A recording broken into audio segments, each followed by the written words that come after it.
Opo, DDS ako. Yusek, may tanong ako. May tanong po ako.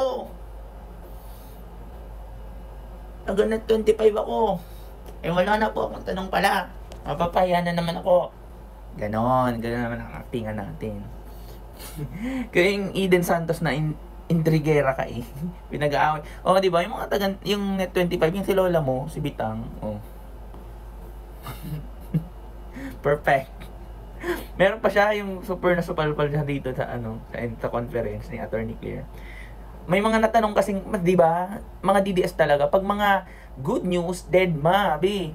Kaya pag kunwari, tatanungin ulit, sasabihan na siya ng mga nagko-conference, kung nakinig ka kanina, sana hindi mo na inuuliting itanong. Oh, di ba? Aray ko. Oh, girl. Eden Santos, Net 25. Good morning po, Yusek. Kumusta na po si dating Pangulong Duterte? Minomonitor din po ba ng administrasyon yung kanyang sitwasyon sa The Hague at yung kanyang medical condition?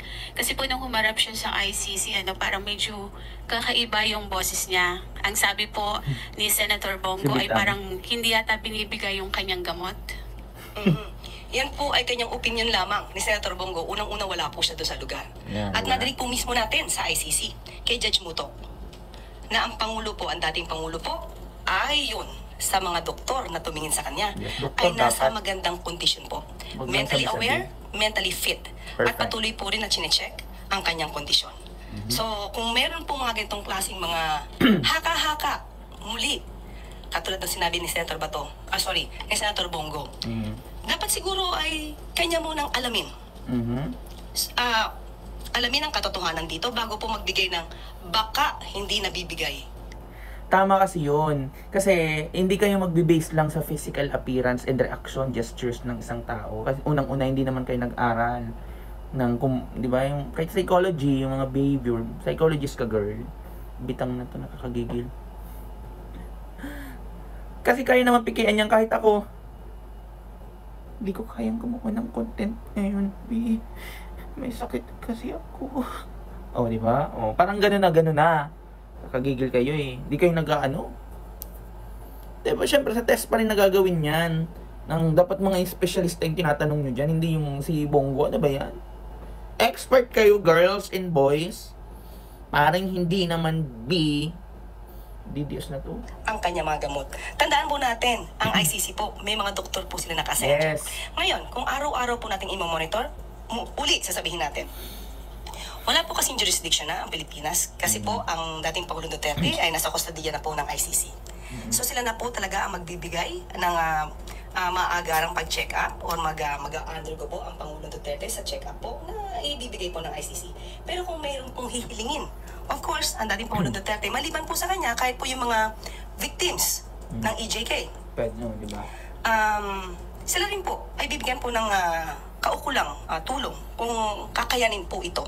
At kung ito naman po ay hindi po palalabag ng anumang batas natin. Speaking of EJK po, nabanggit po ninyo, may mga lumalabas din po sa social media na ginagamit yung mga pictures ng mga namatay na sinasabing biktima ng EJK, hindi naman po pala biktima ng EJK kagaya nung kay Aling Sheila na lumabas po sa SOCMED.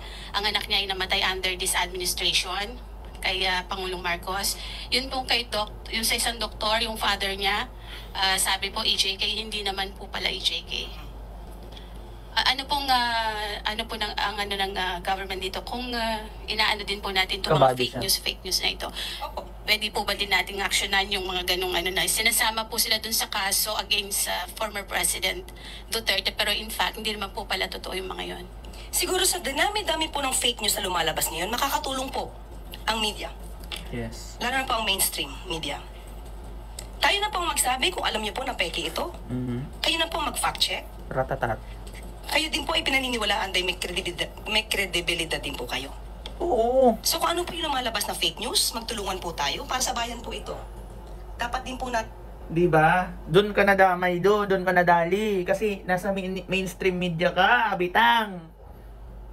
Ano ba yung bitang? Ba't may tatanong yung mga bagay na dapat kayong gumagawa?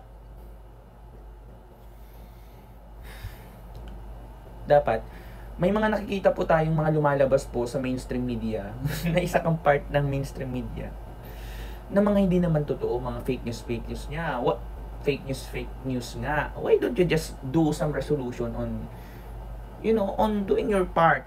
Kasi yan ang trabaho mo, ano ka na ba? Pinap-stress mo si attorney dito.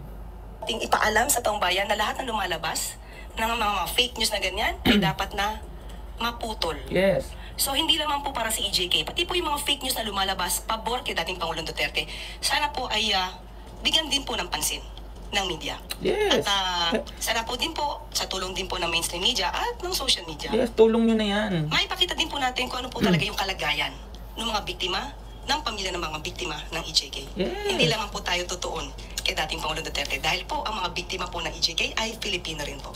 Pero ito po yung mga marami pa. biktima ng EJK na sinasabi ng under the previous administration po. Binanggit po ni Let Narciso kanina kung may masasampulan na ba. Ito po ay identified na talagang kinumpirma ng mga kapitbahay. At least kilala na kung sino po yung tukoy na yung nag-aaral ng fake news. Using pa nga po yung kaso ng EJK. Hindi ba tayo gagawa ng aksyon ng gobyerno or ang PCO since kayo po ay very active sa paglaban sa fake news? Siguro po uunahin natin mismo yung mga unang nagsalita ng fake news. So, uunahin pa po ba natin si former ES Medialdea? Kaya sabi ko po kanina ay pag-aaralan po muna. Abay. Yusek, Diba naalala niyo yung attorney Medialdea sa yung nag-fake news siya, 'di ba? May vlog ako noon eh. Yung ginagawa niya talaga na sinasabi niya, pinapamukha niya na wala daw pala sa ICC si former president. Inflict niya sa mindset ng mga DDS na anong ginawa, kung ano-ano na, kung baka tinorture niya, mga ganon. Na gumagawa kayo talaga mga DDS, gumagawa talaga kayo ng mga gulo. Diyos ko, mga sinungaling talaga kayo. Stress kasi. yun pong Meron pa pala. pagkaka-aresto ni dating Pangulong Duterte, tatlo po sa alyansa senatorial candidates ang medyo dismayado po. Hindi po ba ito makakaapekto sa target ng admin na 12-0 sa 2025 midterm elections po? Paano po bang naging dismayado? May sinabi po ba silang dismayado sila sa pagkaka-aresto kay dating Pangulong Duterte? Meron po ba in particular? May statement po si dating Senator Manny Villar, and hindi po dumalo. Dating Senator Manny Villar? Opo. Hindi naman po siya tumatakbo. Hindi po. Yung kanilang partido ay kaalyansa po ng admin. Gusto naman bitang, ayusin mo. Si senatorial candidate Camille Villar, si senatorial candidate Pia Cayetano, and senatorial candidate Amy Marcos po ay hindi dumalo sa last campaign sa Tacloban, sa Leyte po, dahil dun sa hindi po hindi nila nagustuhan yung or nalungkot sila doon sa pagkaka-aresto kay PRRD. Kung nalungkot po sila, hindi po natin saklaw ang kanilang damdamin. Isipin na lamang po nila, malapit na po ang eleksyon. Ito ba'y makaka-apekto sa mga boto ng tao? Hindi ko po alam kung namamangka sila sa dalawang ilog at hayaan na lamang po nila. Hayaan na lang po natin ang kanilang mga damdamin na ganyan. So sa tingin niyo po hindi makaka-apekto sa kabuuan po ng alyansa para sa bagong Pilipinas? Sa tingin po ng Pangulo, hindi makaka-apekto. Hindi ko lang po alam individually kung makaka-apekto. Maricel Halili, TV5. Nakaka-stress.